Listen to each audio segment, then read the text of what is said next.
Hello and welcome साथियों, मेरा नाम है दिलबीर सिंह खालसा और आज की क्लास में मैं आप सबका करता हूं स्वागत। साथियों, आज की क्लास से एक और टॉपिक रीजनल ऑर्गेनाइजेशन का स्टार्ट करने जा रहे हैं। ये topic JKSSB, SI finance as well as upcoming examination of JKSSB junior statistical assistant के लिए बहुत इंपॉर्टेंट क्लास होने वाली है। ऑलरेडी इंटरनेशनल ऑर्गेनाइजेशन के ऑलमोस्ट 6 से 7 पार्ट्स में आपके साथ डिस्कस कर चुके हैं। वो पार्ट्स नहीं देखे हैं तो कमेंट आपके डिस्क्रिप्शन बॉक्स में आपको लिंक मिल जाएगी, वहाँ आप जाके देख सकते हैं। तो चलिए आज स्टार्ट करते हैं। आज की क्लास का हमारा फोकस रहेगा कि एटलीस्ट 2 से 3 जो ऑर्गेनाइजेशंस हैं उनके बारे में, जैसे आशियान हो गए, ब्रिक्स हो गए, और कोशिश करेंगे सारे के बारे में भी आज की क्लास में कवर करें, क्योंकि टू द पॉइंट जो आपके एग्जामिनेशन पॉइंट ऑफ व्यू से इंपॉर्टेंट है, बस वही भी बातें करेंगे। तो चलिए स्टार्ट करते हैं। आगाज में गुजारिश कर रहे हैं कि अगर अभी तक आपने चैनल को सब्सक्राइब नहीं किया है तो प्लीज़ चैनल को सब्सक्राइब कर दीजिए। चलिए जी, रीजनल ऑर्गेनाइजेशन बेसिकली क्या है सर? रीजनल ऑर्गेनाइजेशन होती तो इन द सेंस आपके पास इंटरनेशनल ऑर्गेनाइजेशन ही हैं, क्योंकि इनमें भी आपके पास एक से ज़्यादा ममालिक जो हैं, एक से ज़्यादा कंट्रीज जो हैं वो पार्टिसिपेट कर रही होती हैं। As in corporate international membership and encompasses geopolitical entities that operationally transit as a single nation state. तो ये आपने इंपॉर्टेंट बात याद रख लेनी है कि ये तो काम कर रहा है, लग रहा है कि भाई एक जैसे सिंगल नेशन स्टेट के तौर पर काम कर रहा है, लेकिन होती है इसमें बहुत सारे स्टेट्स हैं, होती है बेसिकली आपके पास एक इंटरनेशनल ऑर्गेनाइजेशन ही है। चलिए एग्जामिनेशन पॉइंट ऑफ व्यू से जो आपने इंपॉर्टेंट है वो आप पढ़ लेते हैं। नंबर फर्स्ट ऑर्गेनाइजेशन जो आप याद रखेंगे वो है association of south east Asian Nations, जिसे आप आसियान कहते हैं। Association of south east Asian nations, जो साउथ ईस्ट एशियन के नेशंस हैं उनके बारे में एक एसोसिएशन बनी थी, उसके बारे में पढ़ लेते हैं। तो ये सबसे पहले इंपॉर्टेंट, इसका जो सिंबल है, जो इसका लोगो है, वो आपने आसियान का याद रख लेना है। इस तरह का लोगो आपको देखने को मिलते हैं। तो कौन से कंट्रीज इसमें है वो आपने याद रख लेने हैं। जो आपके पास आसियान है basically it's a political and economic organisation of 10 South east Asian nations. जो आपके पास 10 important South east Asian nations हैं उनकी एक ऑर्गेनाइजेशन बनी हुई है, उनकी एक पॉलिटिकल इकोनॉमिक ऑर्गेनाइजेशन बनी हुई है। इसका संगठन 1967 में देखने को मिलता है। ये इंपॉर्टेंट आपने याद रख लेने। फाउंडिंग मेंबर्स कौन से हैं इसके? Indonesia, Malaysia, Philippines, Singapore and Thailand. ये जो इंपॉर्टेंट कंट्रीज आ रहे हैं, सिंगापुर आपके पास, इंडोनेशिया 1 हो गए, मलेशिया 2 हो गए, फिलीपींस 3 हो गए, सिंगापुर 4 हो गए और थाईलैंड 5। ये 5 कंट्रीज के फाउंडेशन मेंबर्स आ रहे हैं। हेडक्वार्टर्स अगर आप देखेंगे आसियान का, वो आपके पास जकार्ता इंडोनेशिया में मिल रहा है। तो इसमें प्रेजेंटली आज 10 कंट्रीज मिल रही हैं। कौन कौन सी हैं वो सर? बाई ट्रिक आपको याद रखाएंगे, आप समझिए पहले नाम उनके। Indonesia, Malaysia, Philippines, Singapore, Thailand. Sir ये 5 तो थे, ये आपके पास फाउंडिंग मेंबर्स थे। इसके बाद 5 और ऐड हो रहे हैं आपके पास, ब्रुनेई, कंबोडिया, लाओस, आपके पास म्यांमार, बर्मा और वियतनाम जो है, आप मिलाकर आज प्रेजेंटली आसियान में 10 कंट्रीज आ रही हैं। तो ये आपने कंट्री याद रख लिए। वर्ल्ड मैप पर भी आपको दिखा रहे हैं कि यहाँ पर आप देख सकते हैं, ये यहाँ पर आपके पास इंडोनेशिया मिल रहा है, यहाँ पर आपके पास सिंगापुर मिल रहा है, ये आपके यहाँ पर मलेशिया का कंसेप्ट आ रहा है, यहाँ पर आपके पास कंबोडिया आ रहा है, ये आपके पास वियतनाम का कंसेप्ट आ रहा है, यहाँ पर आपके पास ब्रुनेई आ रहा है, ये फिलीपीन का कंसेप्ट आ रहा है, यहाँ पर आपके पास थाईलैंड आ रहा है, ये लाओस हो गया और यहाँ पर आपके पास म्यांमार हो गया। तो ये 10 कंट्रीज आ रही हैं। तो कैसे याद रखेंगे? आप याद रखेंगे इसके लिए ट्रिक जो आपके पास आ रही है, टीवी क्लिप MBBS। ठीक है जी, आप याद रखेंगे टीवी क्लिप MBBS। तो आपने ये बात बोल दी, टीवी क्लिप MBBS। टी से आपके पास थाईलैंड हो गया, V से आपके पास वियतनाम हो गया, C से आपके पास कंबोडिया हो गया, L से आपके पास लाओस हो गया, I से आपके पास इंडोनेशिया हो गया, P से आपके पास फिलीपींस हो गया, M से आपके पास मलेशिया हो गया, B से आपके पास बर्मा हो गया और दूसरा B जो है यह ब्रुनेई हो गया और S से आपके पास सिंगापुर हो गया। तो टीवी क्लिप MBBS ये शॉर्ट ट्रिक आपने याद रख लेनी है आसियान कंट्रीज के लिए। मकसद क्या है, एम क्या है, किसके लिए बनाया गया है? Accelerating economic growth, social progress and socio cultural evolution among its members. Main इसका मकसद ये है कि जो इकोनॉमिक ग्रोथ है, जो सोशल प्रोग्रेस है, सोशल कल्चरल एवोल्यूशन है, जो आपके पास इसमें साउथ ईस्ट एशियन के कंट्रीज के मेंबर्स जो हैं इसमें, उनमें ये चीज़ें जो है इनमें एक्सेलरेशन लानी है। प्रोटेक्शन ऑफ रीजनल स्टेबिलिटी, ये भी इसके एक मकसद आ रहा है। इसके साथ साथ providing a mechanism for member countries to resolve differences peacefully. कुछ अगर डिफरेंसेस आ रहे हैं, कुछ अगर मतभेद आ रहे हैं इन कंट्रीज में, तो पीसफुली इनका जो समाधान है, इनका जो पीसफुली जो सोल्यूशन है वो निकालने का काम भी आसियान के द्वारा किया जाता है। आसियान वे जिसे आप कहते हैं वो क्या है? Doctrine that the member countries will largely mind their own business when it comes to the internal matters of the. ठीक है जी, आसियान वे का मतलब ये हो गया कि जो मेंबर कंट्रीज हैं वो अपना अपना देखेंगे, इंटरनल मैटर्स के बारे में कोई भी कंट्री एक दूसरे के इंटरनल मैटर में दखल अंदाजी नहीं करेगी। इसका मतलब आसियान वे होता है, ये आपने याद रख दिया। आसियान प्लस 3 आया था कंसेप्ट, इसे क्रिएट किया गया था to improve existing ties with, ताकि जो एग्जिस्टिंग टाइज हैं चाइना, जापान और साउथ कोरिया के साथ, इसको इम्प्रूव किया जा सके। तो आसियान प्लस में आपके पास कंसेप्ट आता है, पूछा जाता है कि आसियान प्लस क्रिएट किया गया था ताकि इम्प्रूव किया जाए existing ties with which are the following countries. वहाँ आपके पास 4 ऑप्शन दिए जाते हैं, पूछा जाता है 4 में से किसके साथ नहीं होता है। चाइना होता है ऑप्शन में, जापान होता है, साउथ कोरिया होता है, अमेरिका होता है बीच में। तो आपने चुनना है कि सर हमारा जो आसियान प्लस कंसेप्ट है उसके लिए 3 कंट्री याद आपने रखनी है, China, Japan and south Korea. याद रह गया, एग्जामिनेशन पॉइंट ऑफ व्यू से इतना इंपॉर्टेंट है। चलिए आगे बढ़ेंगे। इफ द अगर कह रहा है कि आसियान नेशन जो सारे के सारे अगर हम एक साथ मिलाएंगे तो ये दुनिया की 7वीं लार्जेस्ट अर्थव्यवस्था बनेगी। देयर कंबाइंड इकोनॉमी जो होगा वो 7वें नंबर पर आ जाएगी पूरी दुनिया में।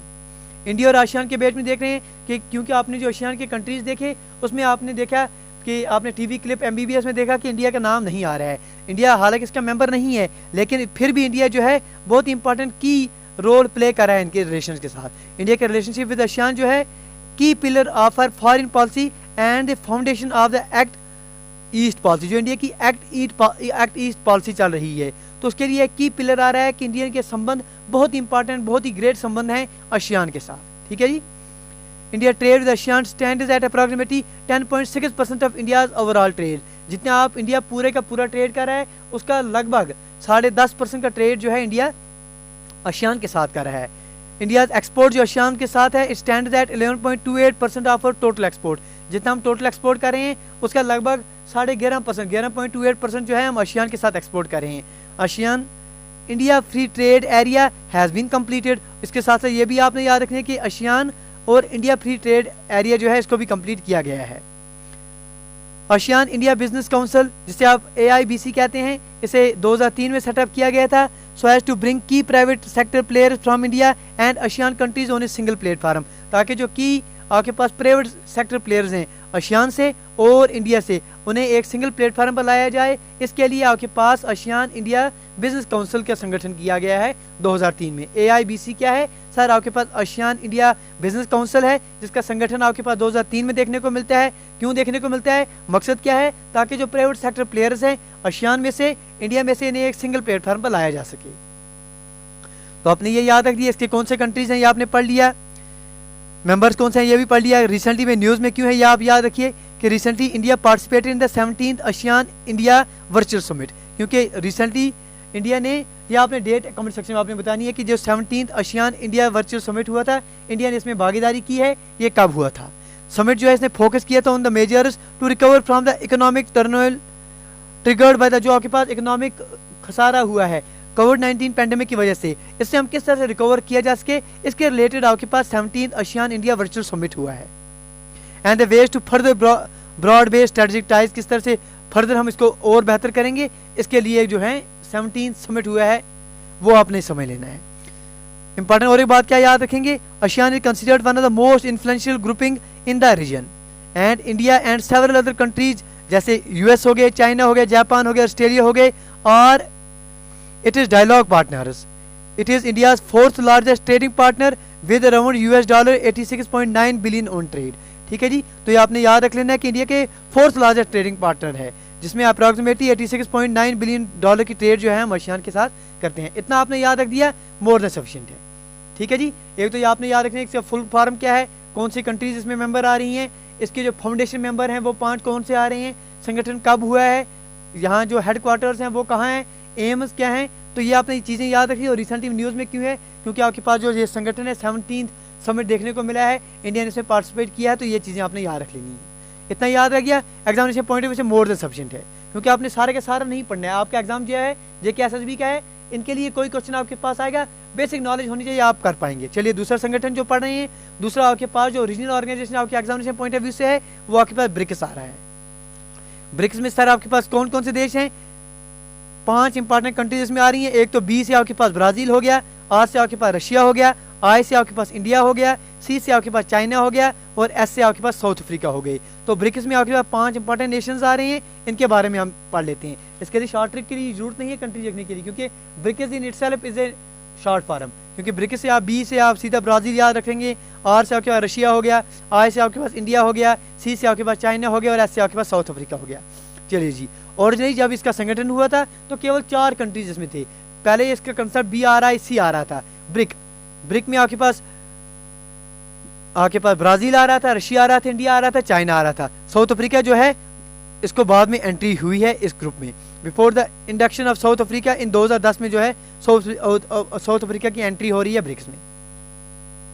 The BRICS members are all leading developing. Simple आपने बात याद रखें कि ब्रिक्स में जो भी कंट्रीज हैं जनरली माना जाता है कि ये कंसेप्ट कहाँ से स्टार्ट हुआ, इसमें जो लीडिंग डेवलपिंग कंट्रीज थी और न्यूली इंडस्ट्रियलाइज्ड कंट्रीज जो थे इनके एक संगठन बनाया गया था। But they are distinguished by their large sometimes fast growing economies. लेकिन इनकी जो इकोनॉमीज हैं ये फास्ट ग्रोइंग इकोनॉमीज कंसीडर किए जाती हैं and significant influence on the regional affairs. और इंपॉर्टेंट बात याद रखनी है कि सारे के सारे जो 5 देश इस ब्रिक्स में मौजूद हैं ये सारे के सारे G20 मेंबर्स हैं। G20 में जो आपके देश मिल रहे हैं उनमें से 5 देश जो ब्रिक्स हैं वो सारे के सारे मौजूद हैं। चलिए ये भी आपने याद रख दिया। 5 ब्रिक्स कंट्रीज जो हैं ये रिप्रेजेंट कर रहे हैं half of the world population. पूरी दुनिया की जितनी पॉपुलेशन है उसका हाफ पॉपुलेशन इन ब्रिक्स कंट्रीज में ही आ रहा है। All 5 members are in top 25 of the world by the population.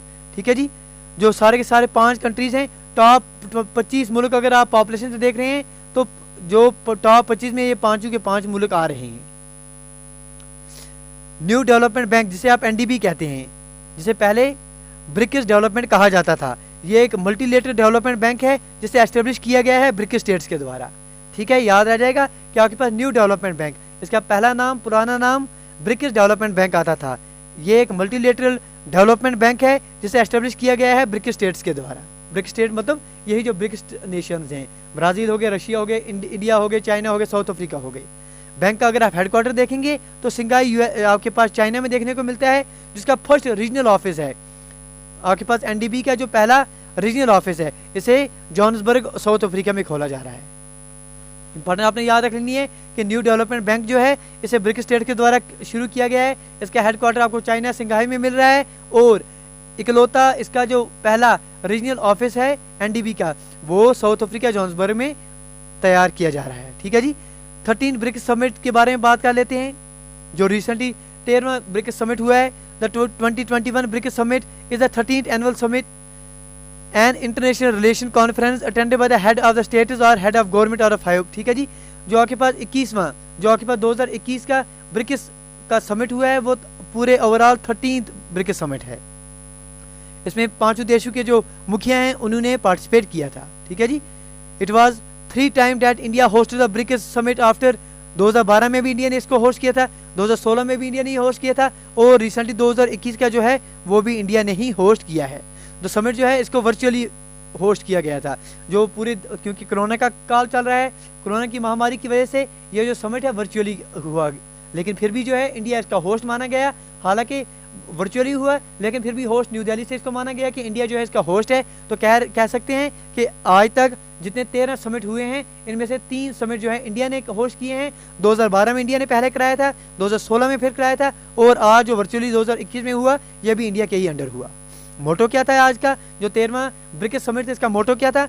@15 मतलब India BRICS corporation, intra BRICS corporation for continuity consolidation and consensus. ये आपने याद रख लेना है कि intra BRICS corporation for continuity consolidation and consensus जो है ये आपके पास आज का मोटो है, 13 समिट का मोटो था।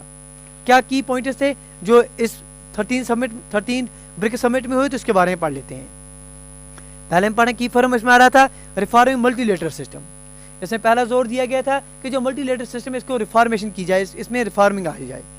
लीडर्स जो थे पूरे 5 नेशंस के, इन्होंने जोर दिया joint statement on strengthening and reforming the multilateral system. इन्होंने जोर दिया ताकि स्ट्रेंथन की जाए, रिफॉर्मिंग की जाए मल्टीलेटरल सिस्टम में। Adopted by 5 foreign members and agreed on the principles of the strengthening and reforming the multilateral system. इन्हें जोर दिया कि आपके पास जो मल्टीलेटरल सिस्टम्स हैं इनको जो है और बेहतर तरीके से स्ट्रेंथन किया जाए। दूसरे में पढ़ना हाईलाइट क्या रहा है इसका, UNSC रिफॉर्म्स। ठीक है जी, तो summit called for reforms of the principal organs of the United Nations including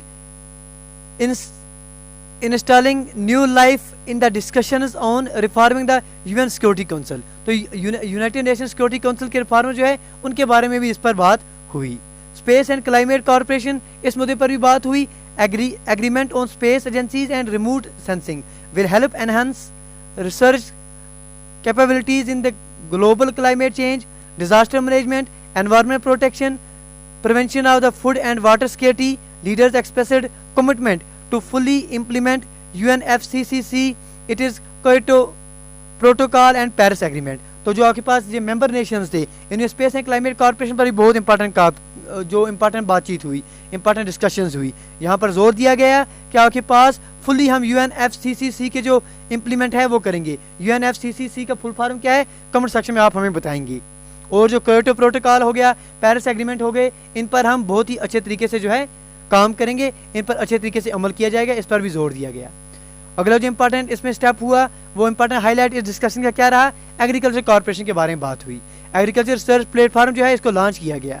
action plan 2021 से 2026 का फॉर एग्रीकल्चर कॉर्पोरेशन जो था इसको अडॉप्ट किया गया। ये इंपॉर्टेंट फोकस एरियाज थे, इंपॉर्टेंट पॉइंट्स थे। ग्रीन टूरिज्म के रिलेटेड इस पर डिस्कशन हुई। Green tourism to promote measures which can shape a more resilient sustainable and inclusive tourism sector. तो ग्रीन टूरिज्म का कंसेप्ट भी आपको देखने को मिला आज के जो आपके पास ब्रिक्स समिट हुआ था, जो 13वां ब्रिक्स समिट हुआ था, उसमें ये मुद्दा भी उठा हुआ। ठीक है जी, जो आपके फोकस एरियाज थे वो intra BRICS trade to boost corporation among the custom departments. तो आपके पास जो इंट्रा ब्रिक्स ट्रेड है इस पर और बेहतर तरीके से काम करने के लिए ज़्यादा फोकस दिया गया। न्यू डेवलपमेंट बैंक्स प्रोग्राम जो इन एक्सपेंडिंग मेंबरशिप बांग्लादेश, UAE और उरुग्वे, इनके रिलेटेड भी जो है बातचीत आपको देखने को मिली। तो ये इंपॉर्टेंट आपने कंसेप्ट देख लिए, ये इंपॉर्टेंट बातचीतें जो थी ब्रिक्स समिट के लेकर आपने पढ़ लिए। चलिए आगे बढ़ेंगे। अगले ऑर्गेनाइजेशन जो है वह है सार्क। तो फिर से एक बार हम आपको बोल रहे हैं कि आपने याद क्या क्या रखना है इसमें। देखिए आपने एक तो इंपॉर्टेंट बातें जो है कुछ ब्रिक्स को लेकर याद रखनी है कि इसमें कौन कौन सी कंट्रीज हैं, ये आपने याद रख दी। दूसरी बात याद रखनी है कि ओरिजिनली इसमें पहले 4 ही कंट्रीज थे, फिर बाद में साउथ अफ्रीका 2010 में इसकी एंट्री हो रही है। तीसरी बात जो इंपॉर्टेंट इसमें याद रख लेनी है कि इसमें जो संगठन किया गया था, जो आपके पास डेवलपिंग कंट्रीज थे, जो इंपॉर्टेंट इंडस्ट्रियलाइजिंग जो डेवलपर कंट्रीज थे, उनके लिए ये संगठन बनाया गया था।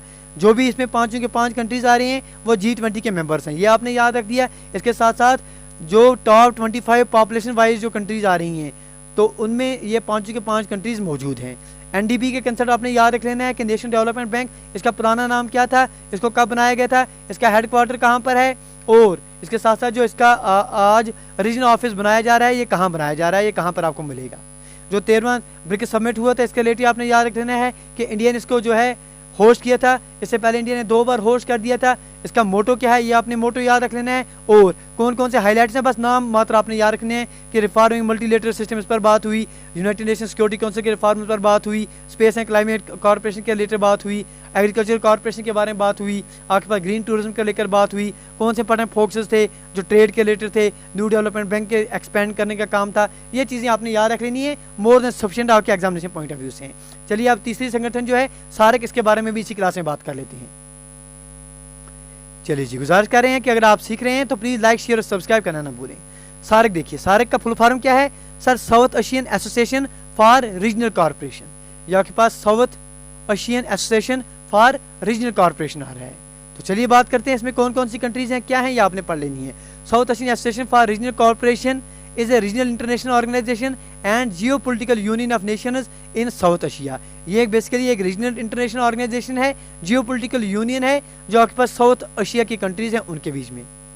ठीक है जी, इसके मेंबर्स अगर आप देखेंगे अफगानिस्तान, भूटान, पाकिस्तान, बांग्लादेश, इंडिया, नेपाल, मालदीव्स, श्रीलंका। 8 जो हैं इसके 8 इंपॉर्टेंट नेशंस हैं, 8 इंपॉर्टेंट मेंबर कंट्रीज इसके आ रही हैं। तो वाया ट्रिक कैसे याद रखेंगे, आप बोलेंगे सर MBBS, अगर कोई बच्चा MBBS की तैयारी कर रहा है, एक तो पहले MBBS के लिए उसने नीट के लिए पढ़ना है, बहुत सारी इसको पेन होगी, बहुत ज़्यादा उसने तकलीफ सहनी है। फिर 4 साल 5 साल का उसने MBBS का कोर्स करना है। फिर अगर MD करता है तो उसमें और ज़्यादा मेहनत लगेगी। तो गोया MBBS करने के लिए बहुत ज़्यादा पेन जो है उसने सही है। तो MBBS में बहुत ज़्यादा पेन है, MBBS में बहुत ज़्यादा पेन है, ये आपने याद रख दिया। MBBS पेन आपको याद रह गया। जिस तरह से आपने पहले जो है आशियान के लिए ट्रिक पढ़ी थी, होप वो आप भूलेंगे नहीं। टीवी क्लिप MBBS का आपने पढ़ा था वहां पर। तो यहाँ भी आपने क्या पढ़ लिया, यहाँ पर आपने पढ़ लिया सारे के लिए आपने पढ़ लिया MBBS पेन। तो MBBS पेन का मतलब क्या है, चलिए यहाँ पर ही आप देख लेते हैं। MBBS पेन का मतलब क्या है, M से जो है MBBS पेन से आपने याद रख देना है कि आपके पास मालदीव से M से आ रहा है, B से आपके पास बांग्लादेश आ रहा है, B से आपके पास भूटान आ रहा है, एस से आपके पास श्रीलंका आ रहा है, पी से आपके पास पाकिस्तान आ रहा है, ए से आपके पास अफगानिस्तान आ रहा है, आई से आपके पास इंडिया आ रहा है और एन से आपके पास नेपाल आ रहा है। तो जो भी आपके पास साउथ एशिया की कंट्रीज मेन आ रही हैं, ठीक है जी, साउथ एशिया की जो कंट्रीज हैं उनका एक संगठन देखने को मिलता है। एमबीबीएस पेन आपने याद रखिए, सारे comprise 3% of the world area, पूरी दुनिया का जितना एरिया उसका 3% आपके पास सारे कंट्रीज में मिल रहा है। 21% पॉपुलेशन जो है आपके पास सार्क में मिल रही है। कमेंट सेक्शन में आप बताइए कि जो ब्रिक्स में है उसकी कितनी पॉपुलेशन है पूरी दुनिया की। 3.8% ऑफ द ग्लोबल इकोनॉमी आपके पास सारे कंट्रीज में मिल रही है। सार्क जो है इसकी फाउंडेशन आपको ढाका बांग्लादेश में 8 दिसंबर 1985 मिल रही है। एग्जामिनेशन पॉइंट ऑफ व्यू से मोस्ट इंपॉर्टेंट। जिसका सेक्रेटरीट है वो या जिसे आप हेडक्वार्टर कह रहे हैं इसका, वो आपके पास काठमांडू नेपाल में मिल रहा है। ऑर्गेनाइजेशन जो है किसके लिए बनाई गई है, ताकि प्रमोट किया जा सके development of economic and regional integration, ताकि जो इकोनॉमिक और रीजनल इंटीग्रेशन है डेवलपमेंट की जाए, इकोनॉमिक डेवलपमेंट पर जोर दिया जाए, रीजनल इंटीग्रेशन पर जोर दिया जाए। इसके लिए आपके पास ये संगठन जो है ये बनाया गया है। कब बनाया गया था? 1985 8 दिसंबर ढाका में इसकी शुरुआत हो रही है। It launched the South Asian free trade area in 2006 में south Asian free trade area का जो है लॉन्च हुआ था। ये इसकी लॉन्च आपको पास इसका जो शुरुआत है साउथ एशियन फ्री ट्रेड की 2006 में शुरू हो रही है। SAARC maintain permanent diplomatic relations at United Nations as an observer and has developed links with multilateral entities including the European Union. जो आपके पास सार्क है इसने आपके पास डिप्लोमेटिक इंपॉर्टेंट डिप्लोमेटिक रिलेशन रखे हुए हैं यूनाइटेड नेशंस के साथ ऑब्जर्वर के तौर पर, और इसने अच्छे संबंध रखे हुए हैं, अच्छे लिंक्स बनाए हुए हैं यूरोपियन यूनियन के साथ भी। ये भी इंपॉर्टेंट याद रख लेने आपने। चलिए अब वाया चार्ट जो है कुछ इंपॉर्टेंट बातें पढ़ लेते हैं। सारे के रिलेटेड पहले आपने पढ़ लिया है कि बैकग्राउंड में इसके जो है पहले कौन से 8 कंट्रीज के मेंबर आ रहे हैं। मालदीव्स आ रहे हैं, नेपाल, पाकिस्तान, श्रीलंका, अफगानिस्तान, बांग्लादेश, भूटान और इंडिया। ठीक है जी। दूसरी बात इसकी याद रख लेंगे कि इसका फुल फॉर्म आपके पास South Asian Association for Regional Corporation आ रहा है। इसकी फाउंडेशन आपके पास 1985 में through SAARC charter in Dhaka में आपको देखने को मिलती है। या आपने इसका बैकग्राउंड याद रख दिया।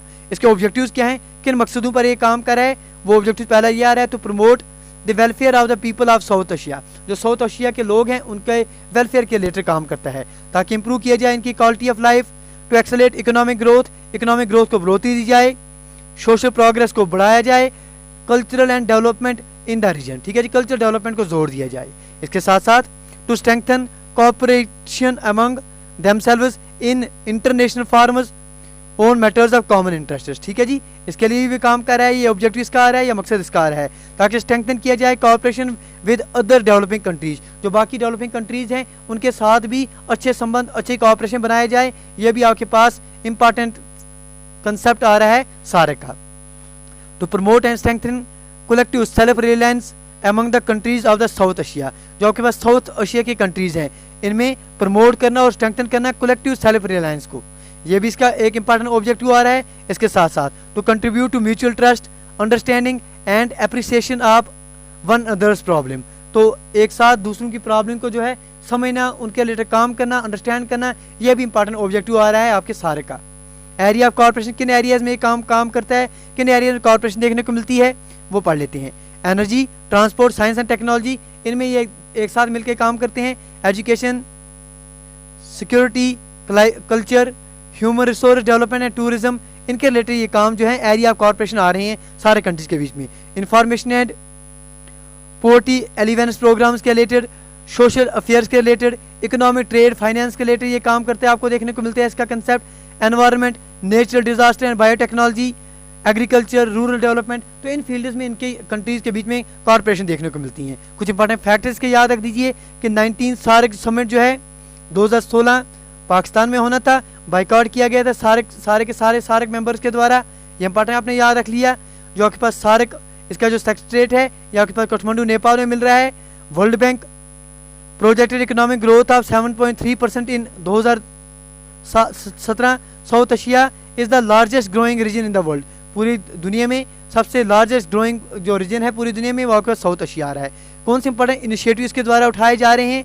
The SAARC agreement on trade in services, जिसे आप SATIS कहते हैं, SAARC agreement on trade in services, ये इंपॉर्टेंट इनिशिएटिव के द्वारा उठाया जा रहा है। The South Asian preferential trading agreement, जिसे आप सप्ताह कहते हैं, ये भी इंपॉर्टेंट इनिशिएटिव आपके पास सार्क के द्वारा। इसके साथ साथ south Asian free trade area जो है जिसकी शुरुआत आप देख रहे हैं, अभी अभी आपको हमने पढ़ लिया कि आपके पास South Asian free trade area का कंसेप्ट आपके पास 2006 में आपको देखने को मिलता है। तो ये इंपॉर्टेंट फैक्टर्स हैं, कुछ चीज़ें हैं जो आपने याद रखनी है। इंडिया और इसके साथ क्या संबंध है ये आप समझ लीजिए। India SAARC, location of India has increase strategic importance to all the members. India की जो लोकेशन है वो इंपॉर्टेंट, इसको स्ट्रेटेजिक इंपॉर्टेंस दे रही है सारे मेंबर्स में। इंडिया को कभी कभी ब्लेम किया जाता है कि ये जो है सार्क को ज़्यादा डोमिनेट कर रहा है, ये भी इंपॉर्टेंट याद रखना है। इंडिया कैन मेक सार्क इधर स्ट्रॉन्ग, क्योंकि इंडिया के इतने इन्फ्लुएंस है सारे कंट्रीज़ में, इसको इंडिया जो है वीक भी कर सकता है और स्ट्रॉन्ग भी कर सकता है। इंडिया के अक्सर डिस्प्यूट, बॉर्डर डिस्प्यूट देखने को मिलता है एक दूसरे कंट्रीज के साथ, अफगानिस्तान को छोड़ के बाकी कंट्रीज के साथ अक्सर आपको ये कंसेप्ट आपको देखने को मिलता है कि बॉर्डर डिस्प्यूट देखने को मिल रहा है। लिमिटेशंस के बारे में बात करें तो कुछ इंपॉर्टेंट लिमिटेशंस के क्या हैं, unresolve border and maritime issues आपको इन कंट्रीज के बीच में देखने को मिल सकता है। Inequality among members, domination of India के बारे में बात होती रहती है, political difference among member states. तो ये कुछ इंपॉर्टेंट लिमिटेशंस हैं जो सार्क में आपको देखने को मिलते हैं। ठीक है जी, आज अगर सारे का आप देखेंगे कि आज सेक्रेटरी जनरल कौन है, तो वो आपके पास एच.ई. एसाला रुवान वीराकून, ये आपने याद रख लेना है नाम। एच.ई. एसाला रुवान वीराकून जो है श्रीलंका से बिलोंग कर रहे हैं। इन्होंने अज्यूम किया था office of the secretary general of the South Asian Association for the regional corporation on 1 मार्च 2020। तो 1 मार्च 2020 ने इन्होंने ऑफिस संभाला था secretary general of south Asian Association for Regional corporation. जब सारे कह रहे हैं एच.ई. एसाला रुवान वीराकून ये श्रीलंका से बिलोंग कर रहे हैं। ठीक है जी, ये चीज़ें आपने याद रख ली। अफगानिस्तान जो है इट बिकेम सबसे नया मेंबर आपके पास अफगानिस्तान बना हुआ है at the 13th annual summit जो 2005 में हुई थी, उसमें आपके पास सार्क में ऐड हुआ है अफगानिस्तान। जो हेडक्वार्टर और सेक्रेटरीट है इसका वो आपके पास काठमांडू नेपाल में देखने को मिलता है। सिग्निफिकेंस इंडिया के लिए क्या है सर, नेबरहुड फर्स्ट की जो पॉलिसी इंडिया की है उसमें एक इंपॉर्टेंट रोल प्ले कर रहा है SAARC. Primacy to countries immediate neighbours. ठीक है जी, जो इंडिया का नेबरहुड फोर्स का कंसेप्ट है उसके लिए बहुत इंपॉर्टेंट कंसेप्ट आपके पास सार्क दे रहा है। जियोपॉलिटिकल सिग्निफिकेंस इंडिया को दे रहा है, इंडिया काउंटर कर सकता है चाइना को OBR इनिशिएटिव के माध्यम से जो आपके पास आ रहा है, through engaging Nepal, Bhutan, Maldives and Sri Lanka in development progress and economic corporation. तो इंपॉर्टेंट जियो सिग्निफिकेंस दे रहा है क्योंकि इंडिया जो है काउंटर कर सकता है चाइना को, क्योंकि एंगेज कर सकता है नेपाल को, भूटान को, मालदीव्स को, श्रीलंका को डेवलपमेंट प्रोसेस में, इकोनॉमिक कॉर्पोरेशन में। तो ये जियोपॉलिटिकल सिग्निफिकेंस दे रहा है इंडिया को। रीजनल स्टेबिलिटी का कंसेप्ट इंडिया को देखने को मिलता है सार्क के माध्यम से। सार्क मदद करता है in creation of mutual trust and peace within the region. Global leadership का रोल जो है इंडिया को फराहम कर रहा है, इंडिया को ऑफर कर रहा है एक प्लेटफॉर्म जहां पर ये अपना काबिलियत दर्शा सकता है, एक लीडर के तौर पर सामने उभर के आ सकता है in the region by taking up extra responsibilities. ठीक है जी, game changer for India's act east policy, जो इंडिया की एक्ट फॉर ईस्ट पॉलिसी है उसके लिए इंपॉर्टेंट गेम चेंजर का रोल प्ले कर रहा है by linking south Asian economies with south east Asian will bring further economic integration and prosperity of India mainly in the service sector. ठीक है जी, तो गेम चेंजर का काम कर रहा है जो इंडिया का एक्ट ईस्ट पॉलिसी है, तो ये गेम चेंजर का काम कर सकता है इंडिया की जो एक्ट ईस्ट पॉलिसी है उसके रिलेटेड, क्योंकि ये मदद करेगा इंडिया को bye linking south Asian economies with south east Asian, क्योंकि ये जो आपके पास साउथ एशियन कंट्रीज की इकोनॉमीज है, जो साउथ एशियन इकोनॉमीज है उनको ये लिंक करेगा विद साउथ ईस्ट एशियन के साथ।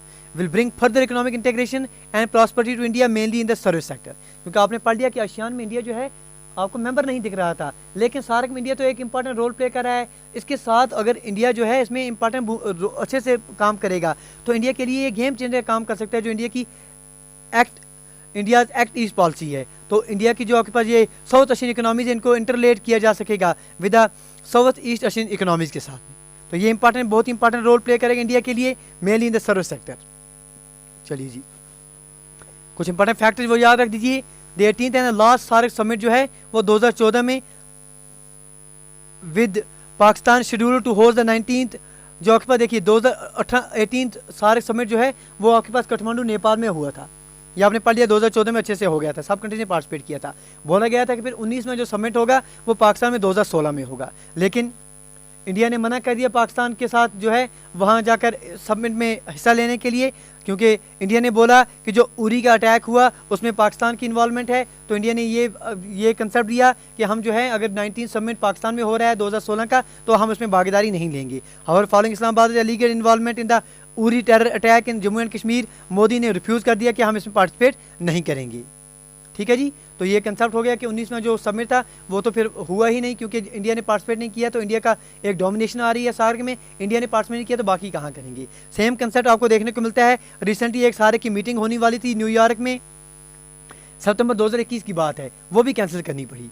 देखिए, एक मीटिंग फॉरेन मिनिस्टर्स की होने वाली थी, south Asian Association for Regional corporation, जो सारे के मेन लीडर्स हैं, उनकी एक मीटिंग होने वाली थी न्यूयॉर्क में, जो आपके सितंबर 2021 की बात है, वहाँ होने वाली थी। तो ये कैंसिल करनी पड़ी। क्यों करनी पड़ी?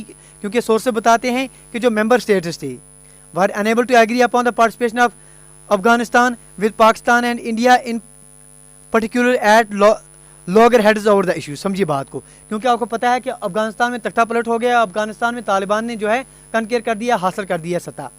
तो अब मसला था, क्योंकि अफगानिस्तान इसका एक मेंबर आ रहा था, तो अब मसला आ रहा था कि अगर इसकी मीटिंग हो रही है तो अफगानिस्तान से कौन रिप्रेजेंट करने आएगा। पाकिस्तान ने सीधे बात बोल दिया कि जो प्रीवियसली अफगानिस्तान की गवर्नमेंट थी, जो आके अशरफ गनी की गवर्नमेंट थी, वहाँ से कोई भी मेंबर जो है हम नहीं मानेंगे कि वो इसमें पार्टिसिपेट करे।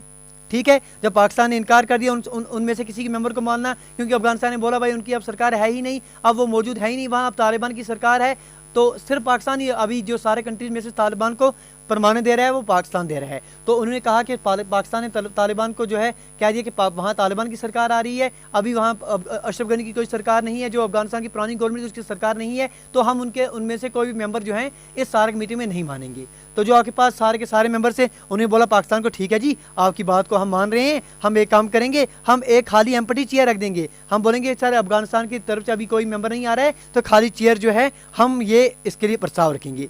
जब यहाँ तक पाकिस्तान ने बोला कि नहीं, यहाँ तक हमारी बात सुन ली, फिर उन्होंने क्या बोला, नहीं आप नहीं, हम बोल रहे हैं एक काम कीजिए, खाली चेयर क्यों छोड़ेंगे, आप तालिबान को अलाउ करेंगे क्या आप वो सबमिट में हिस्सा लें। पाकिस्तान ने बोला कि Islamabad later insisted that Taliban भी allowed to send its representative to submit, कि तालिबान को आप अलाउ करें कि अगर आप अफगानिस्तान में अब तालिबान का कब्जा है, अब वो तालिबान के अंडर आ रहा है, तो तालिबान से ही कोई मेंबर आ जाए वो पार्टिसिपेट करे इसमें। जो सारे के सारे देश हैं उन्होंने इनकार कर दिया। ठीक है, क्योंकि इंडिया जो है अभी तालिबान को परमानेंट नहीं दे रहा है, वो नहीं मान रहा है कि तालिबान जो है एक वेल डेवलप्ड आपके पास ये नेशन के तौर पर उसको नहीं मान रहा है, वो मान रहा है कि अभी अफगानिस्तान ही कंट्री है, तो अभी वो मान रहा है, इंडिया का कंसेप्ट है कि अभी उनका ये कब्जा हुआ है वहाँ पर। तो इंडिया जो है, इंडिया ने सिरे से इनकार कर दिया कि हम तालिबान का कोई भी मेंबर यहाँ नहीं मानेंगे। जब इंडिया ने नहीं माना, इंडिया का बोलबाला है सार्क में, तो बाकी देशों ने जो है इंडिया के हाँ में हाँ मिलाई, तो इंडिया ने भी बोला, उन्होंने बोला नहीं जी हम तालिबान का कोई भी मेंबर इसमें नहीं मानेंगे। जब फिर कोई भी सहमति नहीं बनी, जो आपके पास नेपाल जो होस्ट है इस समिट का, इन्होंने ऑफिशियली मीटिंग को कैंसिल करनी पड़ी। तो ये बातें जो है आपने एग्जामिनेशन पॉइंट ऑफ व्यू से याद रख लेनी है। अब आपने important examination point of view से सार्क में क्या क्या याद रखना है, समझिए, वो हम आपको बता देते हैं। एग्जामिनेशन पॉइंट ऑफ व्यू से आपने क्या क्या याद रखना है, बस उतना ही याद रखिए। पहले आपने इसका फुल फॉर्म क्या है सर, वो आपने याद रख दिया, south Asian Association for Regional corporation, important याद है। इसके कौन कौन सी कंट्रीज हैं वो आपने याद रख ली हैं। वायाट्रिक आपको हमने बोल दिया कि MBBS में पेन होती है, MBBS पेन आपने याद रख दी, वो आपका काम बन गया। तीसरी बात, इसकी जो शुरुआत है, फाउंडेशन है, वो ढाका 8 दिसंबर 1985 में हो रही है, ये आपने पढ़ लिया, ये आपने याद रख दिया। इसके साथ साथ जो इसका सेक्रेटरीट है वो कहाँ मिल रहा है, वो आपके पास काठमांडू नेपाल में मिल रहा है, ये आपको अच्छे से याद रह गया। और जो आपके पास रिसेंटली कंसेप्ट आ रहा है south Asian free trade area का, 2006 में बन रही है, ये आपने याद रख लेनी है। कौन से इसके ऑब्जेक्टिव्स हैं उस पर आपने पढ़ लेने, एक बार नज़र दे देनी है। इंपॉर्टेंट फैक्ट्स के रिलेटेड बात पढ़ लेनी है, और इंपॉर्टेंट इंडिया और सारे के बीच में क्या संबंध आ रहे हैं, किस तरह का कंसेप्ट आ रहा है, ये याद रख लेना है। प्रेजेंट जो इसके सेक्रेटरी जनरल आ रहे हैं वो कहाँ से, किस कंट्री से बिलोंग कर रहे हैं, वो कौन है, कब इन्होंने चार्ज लिया, ये आपने याद रख लेनी है। और जो सबसे लेटेस्ट मेंबर इसका आ रहा है वो 13th एनुअल समिट 2005 में आया था, वो अफगानिस्तान था, ये आपने याद रख लेना है। इसके बरकस इंडिया के लिए क्या इंपॉर्टेंट सिग्निफिकेंस है, नेबरहुड फर्स्ट की पॉलिसी पर काम करेंगे सर। आपके पास जो जियो स्ट्रेटेजिक सिग्निफिकेंस है ये दे रहा है, रीजनल स्टेबिलिटी का कंसेप्ट आपने पढ़ लिया, ग्लोबल लीडरशिप का कंसेप्ट दे रहा है, game changer for India's act east policy का काम कर रहा है। इसके साथ साथ जो सबसे लास्ट समिट इसकी सारे की सक्सेस पूरी हुई थी वो 2014 में 18वीं हुई थी, 19वीं में पाकिस्तान में होनी थी, उसके लिए जो है सहमति नहीं बनी, वहाँ कोई नहीं गया, तो काम खत्म, इंडिया ने मना कर दिया, तो बाकी कहाँ जाएंगे, ये आपने पढ़ लिया। इसके बाद आपने पढ़ लेनी है कि जो रिसेंट मीटिंग होने वाली थी सारे की न्यूयॉर्क में सितंबर 2021 में, वो भी रद्द करनी पड़ी। क्यों करनी पड़ी, अफगानिस्तान तालिबान का मसला था, उसके रिलेटेड सहमति नहीं बनी, नहीं, ये चीज़ें याद रख दी, आपका एग्जामिनेशन पॉइंट ऑफ व्यू से सारा काम बन जाएगा। उम्मीद करते हैं कि आज की क्लास में 3 इंपॉर्टेंट रीजनल ऑर्गेनाइजेशन आपकी कंप्लीट हो गई होंगी। आने वाली क्लास में आपके जो बाकी रीजनल ऑर्गेनाइजेशन उन पर भी अच्छे से बात करेंगे, टू द पॉइंट बात करेंगे जो एग्जामिनेशन पॉइंट ऑफ व्यू से इंपॉर्टेंट है। गुजारिश कर रहे हैं कि अगर आज की क्लास में आपने कुछ सीखा है तो प्लीज़ लाइक, शेयर और सब्सक्राइब करना ना भूलें। वीडियो देखने के लिए आपका बहुत बहुत धन्यवाद। Thank you, thanks a lot for watching.